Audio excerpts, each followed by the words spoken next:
Welcome to the channel PK 2023. Hope everyone has a good time watching our videos. Liverpool knocked out of Champions League and faced desperate quest to salvage their season. Cancel the hotel for Istanbul. After the heartache and trauma of losing last year's Champions League final, Jurgen Klopp had defiantly urged Liverpool fans to book their accommodation for this season's venue by the Bosphorus, but in the last 16, they are out. Over and out. That they were knocked out by Real Madrid will hurt even more, given that 1-0 loss in Paris, but the truth is Liverpool never really believed they could overturn the shocking 5-2 defeat in the first leg at Anfield, which always made this fixture such an almost mission impossible. We came here with a 3-goal difference and we needed a special performance, and we didn't show a special performance, was Klopp's honest assessment. Real Madrid was for the whole game the team in control. If you want to get through, you have to be outstanding. Now the desperate task for the remainder of the campaign is clear: finish fourth and qualify for the Champions League again. It would be unthinkable for a team that played every possible game they could have played last season and nearly won it all to not only be empty-handed this campaign but no longer be at European football's top table. It's the competition and we want to be part of it every year, and it's now a massive task for us. We know that, Klopp said. Liverpool have 11 games to overhaul Newcastle United and Tottenham Hotspur and maybe even Manchester United, and now hold off Brighton, and salvage something from a season that promised so much but is in danger of disappearing in soul-searching and inevitable recrimination. Maybe it would have been different had Darwin Núñez scored, when through on goal, in the 7th minute, and maybe it would have sparked the greatest comeback in Liverpool's storied history and in this competition.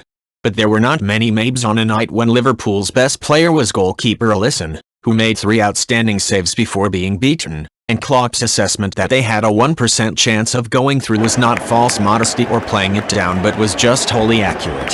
There was simply no chance of turning doubters into believers. Instead, a small piece of unwanted history was made. The 6-2 aggregate loss was the biggest Liverpool have ever suffered in this competition, and that will feel painful. In reality, it would have been unthinkable for Madrid, with 5 Champions League trophies since 2014, to have surrendered their emphatic advantage, but what will upset Liverpool is that after their first flurry they really did not show enough. The problem is evident for Klopp. The rebuild must center on a neglected midfield, with veteran James Milner at the heart of it here, for, against this caliber of opposition, the gulf was just too great. Liverpool could never breach it, and Klopp's frustration showed as he was cautioned for protesting with the minutes ticking away. At the final whistle there was a thoughtful touch from Madrid as they played "You'll Never Walk Alone" over the PA system, in solidarity with Liverpool after the awful events at the Stade de France last May, but it was little comfort as the players trudged off. "It's a really nice gesture," Klopp said. "We are 2 heavyweights who meet quite frequently. It's clear we respect each other a lot," he added. "I was not angry after the game, I was disappointed. Real Madrid were the better side, and I am long enough in the business to respect that." Even so, Madrid have now eliminated Liverpool from the Champions League in each of the last 3 seasons, plus the final in 2018, with the difference so definitely encapsulated in the midfield. Without Jordan Henderson and Stefan Bajcetic, and would they have made any difference? Klopp rejigged his lineup to leave the pairing of Fabinho and Milner, at 37 years and 70 days the oldest Englishman to ever start a Champions League match. Against at Madrid fielded Luka Modric, admittedly also 37 but just so perennially outstanding, Toni Kroos and the impressive 20-year-old Eduardo Camavinga, who anchored the center with such an assuredness and played his part in Karim Benzema's goal, which was his 89th in this competition and his 7th against Liverpool, the most by any player. Karim ended the dream. As gamely as Liverpool tried, especially in a first half with glimmers of possibilities as Madrid seemed prepared to make it as open as their opponents, they can have no complaints.